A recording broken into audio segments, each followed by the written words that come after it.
Two, one, go. Kita nggak lama-lama Pak. Nanti kalau saya lihat ada satu orang yang tertidur, langsung wabillahi taufik. Insyaallah ya. Angkat kepala, buka mata. Angkat kepalanya, buka mata. Karena tawajuh itu, ini kata Maulana Sa'ad, tawajuh itu yang mendengar bukan cuma telinga, tapi mata ikut mendengar, darah, daging, tulang, kuku, gigi, semua ikut mendengar. Sehingga ilmu itu bukan hanya di kepala nanti, ilmu itu akan mengalir ke seluruh aliran darah kita. Ilmu itu akan ada di seluruh tubuh kita. Ya. Salah semua ya. Jadi hadirin sekalian, seluruh manusia ingin bahagia. Orang kaya ingin bahagia, orang miskin ingin bahagia. Raja-raja ingin bahagia, rakyat biasa pun ingin bahagia. Orang kota, orang desa, semua kalau kita tanya, jawabannya sama, ingin bahagia. Tapi ternyata kenyataannya banyak orang tak bahagia. Padahal dia sudah kaya. Banyak orang tidak bahagia, padahal dia sudah jadi pejabat tinggi negara. Banyak orang tidak bahagia, padahal hari-hari sudah menghiasi sosial media, di TV, terkenal, followersnya juta-juta. Tidak dengar berita banyak artis-artis Bollywood malah mati bunuh diri. Tak bahagia. Banyak orang-orang kaya yang untuk tidur saja mereka harus makan obat tidur. Tak bisa tidur ini. Ketika kita tanya, ternyata dia tidak bahagia. Di mana rupanya Allah Ta'ala meletakkan kebahagiaan? Nah ini yang harus kita sampaikan kepada semua orang. Di mana saja, bagi tahu mereka. Karena banyak yang tak tahu. Ini perkara sederhana. Saya pun dulu tak tahu. Dulu saya pikir kebahagiaan itu ada dalam popularitas. Saya buat band. Oh, kalau band saya itu didengar orang, viral lagunya, banyak orang dengar, saya bahagia. Kalau saya manggung banyak penontonnya, saya bahagia. Saya pikir begitu. Ternyata ada dunia. Banyak artis-artis terkenal. Di puncak-puncak karirnya, justru dia bunuh diri, dia tembak kepalanya. Dia bawa mobil kebut-kebut, tak kira mobil itu. Dia tambah. Jadi hadirin sekalian, ternyata Allah Ta'ala meletakkan kebahagiaan manusia, seluruh manusia, siapapun dia, apapun profesi dia. Kayakah dia, miskinkah dia, rajakah dia, presiden, gubernur, wali kota, bupati, siapapun dia. Allah letakkan kebahagiaan hanya di satu tempat saja. Di mana? Di dalam amalkan agama dengan sempurna. Di dalam pengamalan agama secara sempurna. Sejauh mana manusia itu mengamalkan agama, maka sejauh itulah kebahagiaan yang akan Allah berikan kepada dia. Jadi tidak ada hubungannya kebahagiaan itu dengan kekayaan. Tidak ada hubungannya. Tidak ada hubungannya kesusahan itu dengan kemiskinan. Tidak ada. Tidak ada hubungannya kemuliaan dengan pangkat dan jabatan. Kalau ada hari ini bapak-bapak yang terpikir, kalau aku jadi pejabat aku mulia, istighfar banyak. Allah meletakkan kebahagiaan, kesuksesan, kemuliaan, kejayaan seluruh manusia hanya dalam agama yang sempurna. Siapa saja yang beriman dan beramal saleh, siapa saja dia, baik dia laki-laki ataupun wanita, pasti. Ini kalau ulama tafsir mengulang-ulang 12 kali pasti bahagia. Siapa saja dia, semiskin apapun dia, kalau dia mengamalkan agama pasti bahagia. Pasti. Kalau ada yang tak bahagia di sini, pasti ada amal agama yang tak diamalkan. Kalau ada yang tidak bahagia di hari ini, kita lihat siapapun dia, itu pasti ada yang rusak hubungan dia dengan Allah.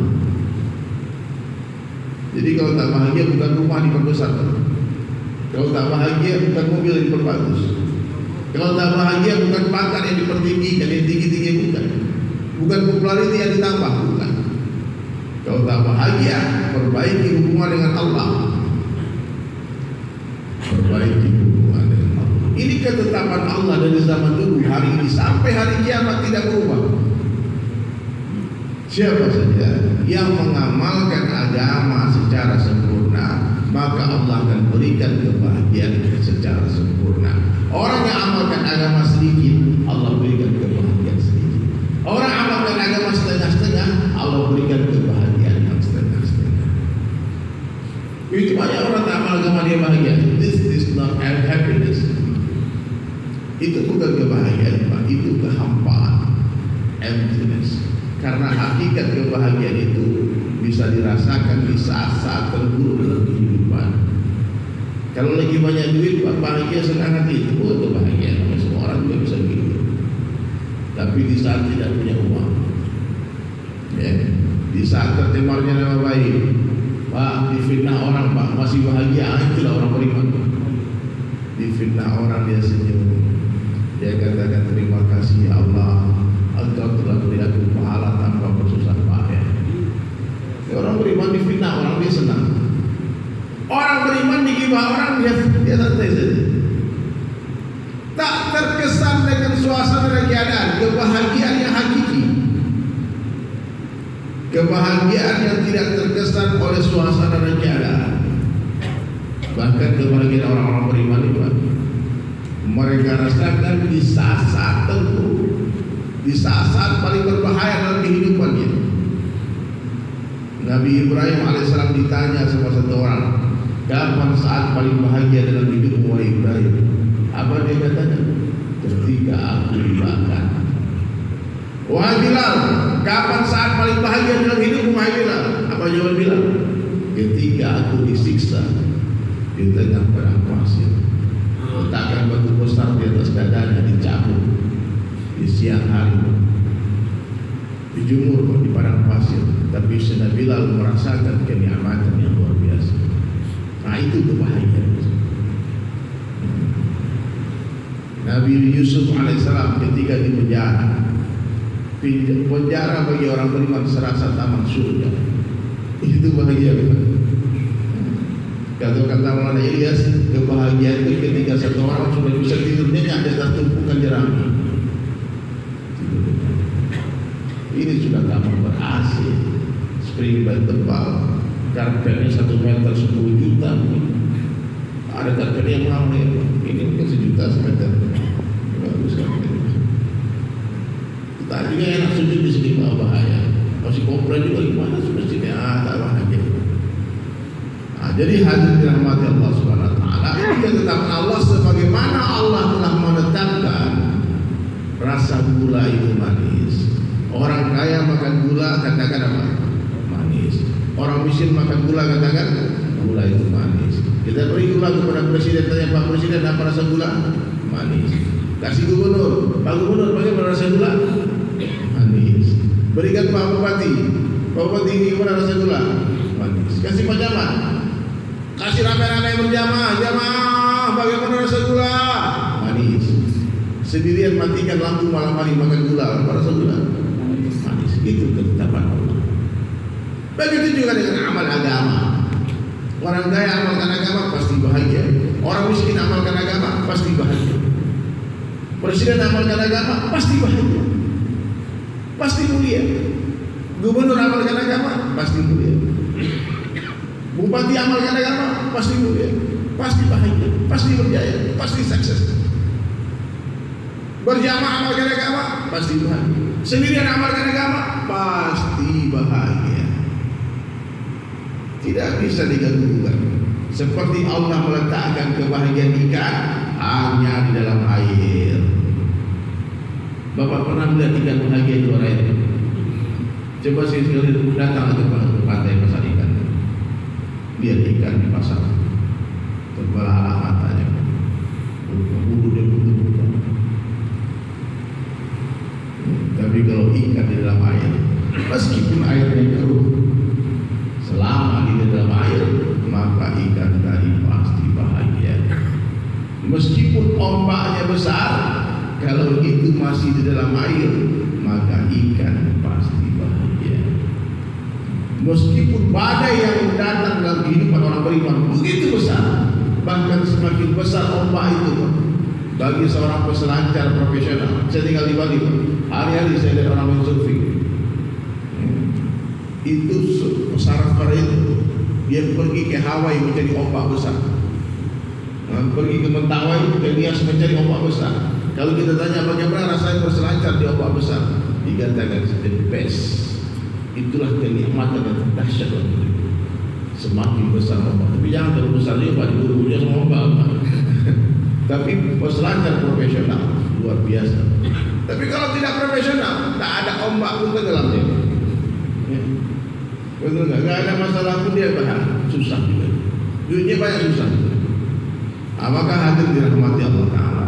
Inilah pesannya para nabi-nabi. Ya, wa may yuti'illaha wa rasulahu faqad faza fawzan 'azima.